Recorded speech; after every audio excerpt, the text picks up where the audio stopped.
మన ప్రభువును రక్షకుడైన యేసుక్రీస్తు పరిశుద్ధ నామమున ప్రియదేవుని సంఘం ప్రియదేవుని బిడ్డలారా, సాయంకాల సమయం దేవుని వాక్యం ధ్యానించడానికి ముందుగా ప్రార్థన చేసుకుందాం. ప్రార్థన. కృపగల తండ్రి, దయగల యేసయ్య, నీ బంగారు పాదాలకు లేఖలేని వందనాలు, స్తుతులు, స్తోత్రములు. గతించిన రాత్రి రెక్కల చాటు కాచి కాపాడి సంరక్షించిందా. ఉదయకాల సమయం మా పని పాటల ప్రయాణాల్లో తోడన్నారు. ఈ రాత్రికాల సమయంలో నీ వాక్యం అందించుండగా వాక్యమైన దేవుడు వాక్యం ద్వారా నాతో మాతో మాట్లాడి మీరే మేమగంతా ప్రభావాలు పొందమని యేసునామమున నడుచున్నాం తండ్రి, ఆమేన్. ప్రియదేవుని సంఘం ప్రియదేవుని బిడ్డ నిడదముకు ఏర్పాటు చేసే వాక్య భాగము ఆదికాండము 42వ అధ్యాయము 1 నుంచి 12 వచనములు ఈ విధంగా రాయబడినవి. ఆదికాండము 42వ అధ్యాయము 1 నుంచి 12 వచనములు ఈ విధంగా రాయబడినవి. ధాన్యము ఐగుప్తులో నున్నదని యాకోబు తెలుసుకున్నప్పుడు మీరేలా ఒకరి ముఖము ఒకరు చూచుచున్నారని తన కుమారులతో అనెను. మరియు అతడు, చూడుడి, ఐగుప్తులో ధాన్యమున్నదని వింటిని, మనము చావక బ్రతుకున్నట్లు మీరు అక్కడికి వెళ్ళి మన కొరకు అక్కడ నుండి ధాన్యము కొనుక్కొని రండని చెప్పగా, యోసేపు 10 మంది అన్నలు ఐగుప్తులో ధాన్యము కొనబోయిరి.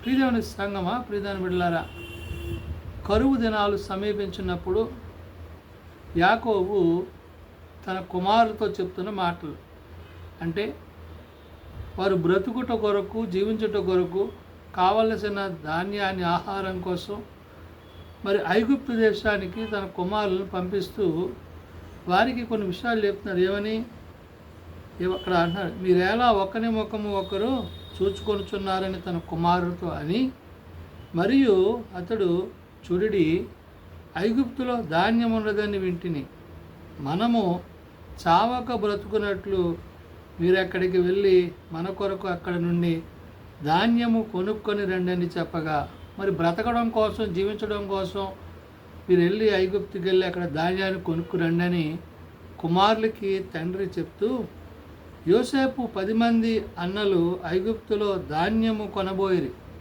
ఎప్పుడైతే వారు తండ్రి మాట విని బయలుదేరుతున్నారు, అయినను ఇతనికి హాని సంభవించునేమో అని యాకోబు యోసేపు తమ్ముడగు బెన్యామీనును అన్నలతో పంపినవాడు కాడు.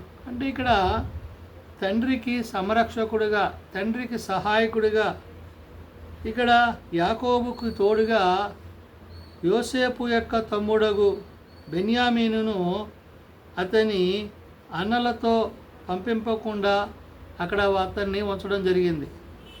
అటు తర్వాత కరువు కనాను దేశములో ఉండెను గనుక ధాన్యము కొనవచ్చిన వారితో కూడా ఇశ్రాయేలీల కుమారులను వచ్చిరి. ఇక్కడ ఆహారం కొనడానికి, ధాన్యం కొనడానికి మరి ప్రజలు ఆయా ప్రదేశాల నుంచి, ఇక్కడ ఏమని రాయబడింది, కరువు కానాను దేశములో ఉండెను గనుక ధాన్యము కొనవచ్చిన వారితో కూడా ఇశ్రాయేలీల కుమారులు కూడా వచ్చిరి. అప్పుడు యోసేపు ఆ దేశమంతటి మీద అధికారి అయి ఉండెను. అతడే ఆ దేశ ప్రజలందరికీ ధాన్యం అమ్మకమును చేయువాడు. కనుక యోసేపు సహోదరులు వచ్చి ముఖములు నేలను మోపి అతనికి వందనాలు చేసిరి. ఇక్కడ ఈ యోసేపు యొక్క సహోదరులు ఎవరైతే ఉన్నారో, మరి యాకోబు తండ్రి చెప్పిన మాటకు మరి విధేయులై వారు ఐగుప్తుకు వచ్చి అక్కడ ధాన్యం కొనడానికి వచ్చి, మరి ఇక్కడ అధికారిగా ఉన్న అతని సహోదరైన యోసేపుకు సాగిలు పడ్డారు. ఏమని, అప్పుడు యోసేపు ఆ దేశమంతటికి అధికారి అయి ఉండను కాబట్టి అతడే ఆ దేశ ప్రజలందరికీ ధాన్యం అమ్మకము చేయువాడుగా ఉన్నాడు కనుక యోసేపు సహోదరులు వచ్చి ముఖములు నేలను మోపి అతనికి వందనాలు చేశారు. ఈ విధంగా మరి యోసేపుకు తన సహోదరులు వందనాలు చేసి వారు ఇక్కడ వచ్చిన పనిని గురించి చెప్తున్నారు. యోసేపు తన సహోదరులను చూచి వారిని గుర్తుపట్టి వారికి అన్యుని వలె కనబడి వారితో కఠినముగా మాట్లాడి మీరెక్కడ నుండి వచ్చిద్దరని అడిగాను. అందుకు వారు ఆహారము కొనుటకు కనాను దేశం నుండి వచ్చిద్దమనిరి. ఇక్కడ తన సహోదరులను ప్రశ్నిస్తున్నాడు. మీరు ఎక్కడి నుంచి వచ్చారు, ఎందుకు వచ్చారు, దేని విషయమై వచ్చారని చెప్పి మరి సహోదరుని యోసేపు తన సహోదరుని ప్రశ్నిస్తున్నాడు. తన సహోదరులను చూచి వారిని గుర్తుపెట్టి అంటున్నాడు, అన్యుల వలె కనబడి వారితో కఠినముగా మాట్లాడాడు. అంటే తెలియనట్లుగా తన సహోదరుని విషయం తెలియకుండా అక్కడ కఠినంగా మాట్లాడి మీరు ఎక్కడి నుండి వచ్చిద్దరని అడిగాను. అందుకు వారు ఆహారము కొరటకు కనాను దేశం నుండి వచ్చిద్దమనిరి. ఇక్కడ వారు తాము ఎందుకోసం వచ్చారో ఆ విషయాన్ని తన సహోదరుడికి చెప్పినప్పుడు యోసేపు తన సహోదరులను పట్టాను కానీ వారు అతన్ని గుర్తుపట్టలేదు. కానీ సహోదరులు మాత్రము యోసేపుని గుర్తుపట్టలేని స్థితిలో ఉన్నారు. అయితే యోసేపుని గూర్చి తాను కనిన కలలు జ్ఞాపకము చేసుకొని మీరు వేగుల వారు ఈ దేశము గుట్టు తెలుసుకొనుట కొరకు వచ్చిత్రని వారితో అనగా, ఇక్కడ మరి సహోదరుడైన మరి యోసేపు అన్నలతో అంటున్నాడు, మీరు వేగుల వారు ఈ దేశం యొక్క గురించి తెలుసుకోవడానికి వచ్చారు తప్ప మీరు ఆహారం ధాన్యం కోసం రాలేదని చెప్పి వారిని కొద్దిగా భయపెట్టాడు.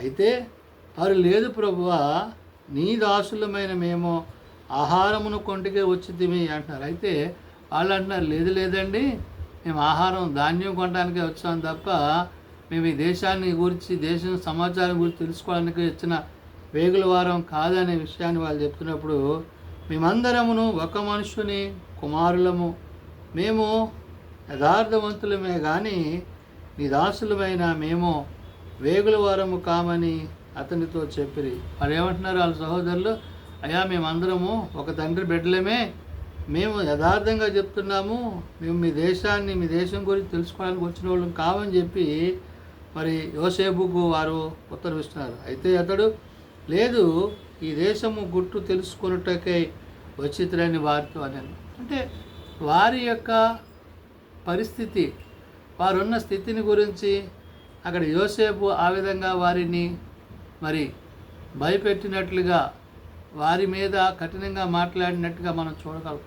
ఎందుకనంటే దేవుని పక్షంగా తాను దేవుని తరపున మరి ఆనాడు ఫరోకి తాను ఏ విధంగా అయితే సహాయపడి ఆ జరిగిన సంఘటనలన్నిటిలో మొదటి 7 సంవత్సరాలు మరి విస్తారమైన పంట పండి వారందరూ సంతోషించినప్పుడు, తర్వాత వచ్చిన ఆ 7 సంవత్సరాలు కరువులో మరి వారికి ధాన్యం లేనప్పుడు వారందరికీ దాన్ని అమ్ముతున్న సందర్భంలో మరి వీరు కూడా వచ్చిన పరిస్థితులను గురించి తెలుసుకుని, అంటే వారికి సహాయం చేసేవాడే కానీ తనకు దేవుడిచ్చిన అధికారాన్ని బట్టి మరి ఫరో తనకిచ్చిన బాధ్యతను బట్టి ఆ విధంగా అతడు ప్రవర్తించాడు. అంటే తన కుటుంబీకుల పట్ల తాను ఏ విధంగా తనకు ఇవ్వబడిన అధికారాన్ని దుర్వినియోగం చేసుకోకుండా వారిని కూడా వారి యొక్క పరిస్థితుల గురించి ఆనాడు మరి తాను అక్కడ తెలుసుకున్నవాడై ఉన్నాడు.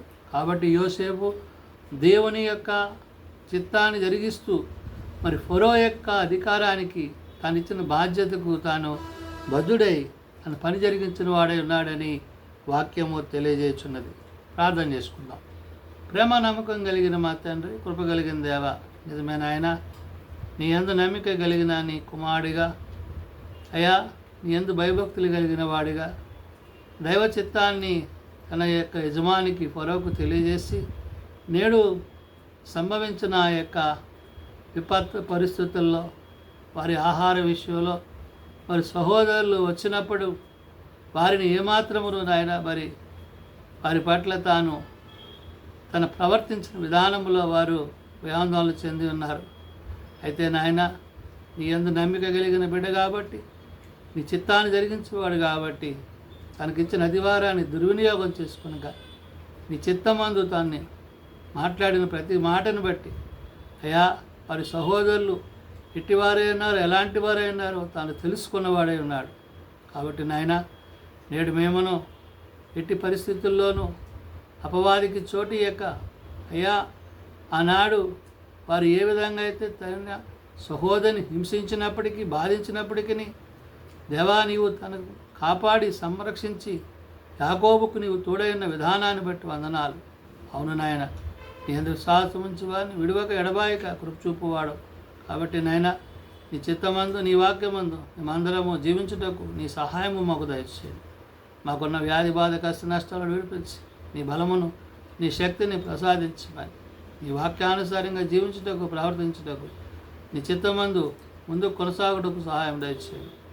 ఈ సాయంకాల సమయమందు అందిస్తున్న యొక్క వాక్యం ద్వారా అనేకులు విశ్వాసంలో బలపట్టకు, విశ్వాసంలో కట్టుబట్టకు, అనేకులు నీ వాక్యానుసారంగా జీవించటకు ప్రతి వారికి నీ కృప దయచేయమని యేసునామమున ప్రార్థించి వేడుకొనుచున్నాము తండ్రి.